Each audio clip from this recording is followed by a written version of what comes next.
میں نے یہاں انجمن اسلامک افیئر کالج آف ایجوکیشن میں فلاسفی ایجوکیشنل فلاسفی پڑھاتا ہوں، اور کیونکہ ٹریننگ کالج ہے اس کے تحت کس طرح ٹرین کرنا بچوں کی فلاسفی، کس طرح سے ان کو ڈیولپ کرنا. پھر جو فلاسفی کے علاوہ میں اردو میتھڈ یہاں پر پڑھاتا ہوں، اور اس کے اندر ایک اردو پڑھاتے وقت مجھے بہت احساس اس بات کا ہوتا ہے کہ ہم اردو والے یہ سوچتے ہیں کہ ہم بہت ہی معذور ہیں، کچھ کر نہیں سکتے. اور جو میرے پاس طلبہ آتے ہیں ان کے ساتھ یہ کہ سر ایسا ہم کیسے کریں گے. مگر آپ کو میں بتاؤں کہ میں نے جب سے میں نے یہاں پر جوائن کیا، اردو پڑھانا شروع کیا ہے، تب سے ہی میں نے نئے رجحانات کی طرف سے دھیان دیا، کیونکہ جو کچھ بھی سماج میں ہو رہا ہے یا جو کچھ دوسرے سبجیکٹس کے اندر ہو رہا ہے، میں نے کوشش کی کہ ان کو میں نے 1994 میں نے ایک لینگویج لیب ڈیولپ کیا تھا، جس میں میں لینگویج لیب ڈیولپ کیا تھا اس کے ذریعے کہ اردو کے تلفظ، اردو کا املا، اردو کا کس طرح سے بولنا، کیسے اس کو لکھنا، کیسے. تو باقاعدہ ایک مانیٹرس کہتے ہیں، 10 مانیٹرس ہم نے بنائے تھے، اس میں 10 بچوں کو بٹھا الگ الگ ہر بچے کو اس کو ہم نے تلفظ درست کرنا. ایک ماسٹر مانیٹر تھا، پھر اس کے بعد دوسرے مانیٹر جس پہ بچے ٹیچر بیٹھ کر ان کو بتاتے ہیں کہ یہ لفظ آپ نے ہر الگ الگ سب کا. تو یہ میں نے خود اپنے یہاں ڈیولپ کی تھی لینگویج لیبورٹری. اردو کے ذریعے اعلیٰ تعلیم کی جو صورتحال ہے اس بارے میں آپ کا کیا کہنا ہے؟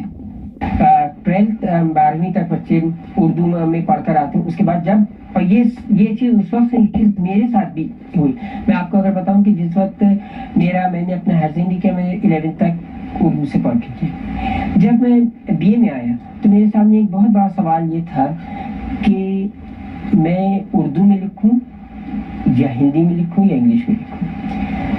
فرینکلی آپ کو بتاؤں کہ انگلش ہماری اتنی اچھی نہیں تھی جو ہم انگلش میں لکھتے. ہندی میری اچھی تھی، تو پھر ہم نے یہ کہا ٹھیک ہندی کے اندر کتابیں ہیں تو ہم کو ہندی میں لکھی. تو یہ میں نے اپنا بعد میں یہ یہاں آنے کے بعد ہم نے جو اپنے کوشش کی تو میں انگلش کا اردو انگلش ہے پھر اپنے کمبینیشن سے. اور یہ آج جس بات کو آپ نے کہا کہ اردو کی کتابیں ایسا نہیں کہ میسر نہیں ہے، اس وقت تو بہت کام ہو رہا ہے، جیسے قومی کونسل اس سلسلے میں کافی کام کری. اور یہ ہمارے ساتھ ضرور کہ پاکستان میں ہم کو کتابیں مل جاتی ہیں، مگر ہمارے یہاں پہنچنا ان کا ایک بہت بڑا مسئلہ ہے، کیونکہ طوالت یہ ہوتی ہے کہ آپ کیسے منگائیں، پھر علم ہونا چاہیے اس چیز کا، پھر آنے میں کتنا وقت لگتا ہے، تو اسے معلوم ہے کہ وہ سال گزر جاتے ہیں. اس کے لیے ہم لوگوں کو اور میں کہوں گا کہ ابھی جہاں تک ہم اپنے لیول پر بات کرتے ہیں تو جیسے ابھی ہمارے بامبے یونیورسٹی کا سلیبس تیار ہوا تو اس میں یہ ہوا کہ وہ سلیبس انگلش کے اندر تیار ہوتا اور اس کا اردو تو ہم لوگ جتنے بھی یہاں پر بامبے یونیورسٹی جو اردو ٹیچرس ہیں ان لوگ ایک کہ چلو ہم لوگ بیٹھ کر اس کا اردو ترجمہ کریں. آخر میں ہمارے ناظرین کے لیے آپ کچھ پیش کرنا چاہیں گے؟ چلو فریب سے دور بسائیں ایک نیا گلستان، چلو فریب سے دور بسائیں ایک نیا گلستان، چلو مل کے ہم بنائیں ایک نیا ہندوستان، چلو مل کے ہم بنائیں ایک نیا ہندوستان، جہاں بدعنوانیوں کے لیے کوئی جگہ نہیں ہوگی، جھوٹے اور مکاروں کے لیے کوئی دوا نہیں ہوگی، کوئی ماں اپنے جگر کے ٹکڑوں کے لیے بیزار نہیں ہوگی، یہ دھرتی اب ناحق خون سے کبھی لال نہیں ہوگی.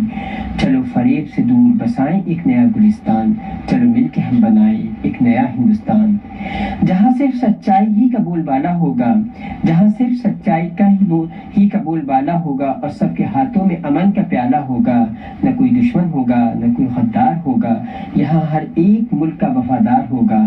چلو فریب سے دور بسائیں ایک نیا گلستان، چلو مل کے ہم بنائیں ایک نیا ہندوستان.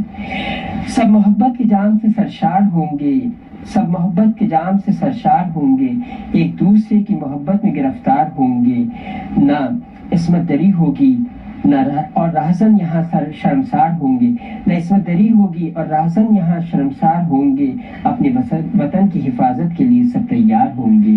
چلو فریب سے دور بسائیں ایک نیا گلستان، چلو مل کے ہم بنائیں ایک نیا ہندوستان۔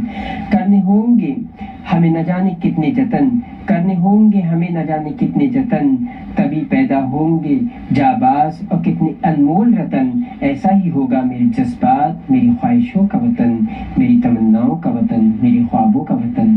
چلو فریب سے دور بسائیں ایک نیا گلستان، چلو مل کے ہم بنائیں ایک نیا ہندوستان۔ پروگرام میں آگے بڑھتے ہیں اور آپ کو لیے چلتے ہیں مشہور سیاحتی مقام گوا کی جانب۔ سمندر کی لہروں کے ساتھ اٹکھیلیاں کرتا گوا جدید طرز زندگی اور روایات کے لیے جانا جاتا ہے۔ اسی کے ساتھ یہاں روایتی ثقافت کو بھی فروغ دینے کی کوششیں کی جاتی رہی ہیں۔ اس سلسلے میں یہاں فوٹو نمائش کا اہتمام کیا گیا، جس کے ذریعے ملک کی قبائلی روایات اور ثقافتی وراثت سے لوگوں کو روبرو کرانے کی کوشش کی گئی۔ ہندوستان کے مختلف خطوں اور وہاں کے باشندوں کی اپنی کچھ خاص روایات ہیں۔ اس کڑی میں ملک کی قبائلی ثقافت اور روایات بڑی اہمیت کی حامل ہیں۔ امیر ورثوں کی اس دولت کو گزشتہ دنوں ایک فوٹو نمائش کے ذریعے سامنے لانے کی کوشش کی گئی۔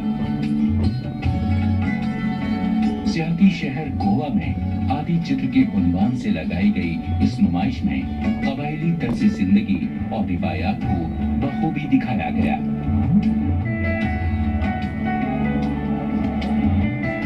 یہ ہمارا کلا ہے، مطلب یہ ہمارا آدی چتر ہے، مطلب ہمارا دیوار میں یہ چتر بنا ہوا ہے، تو یہ ہمارا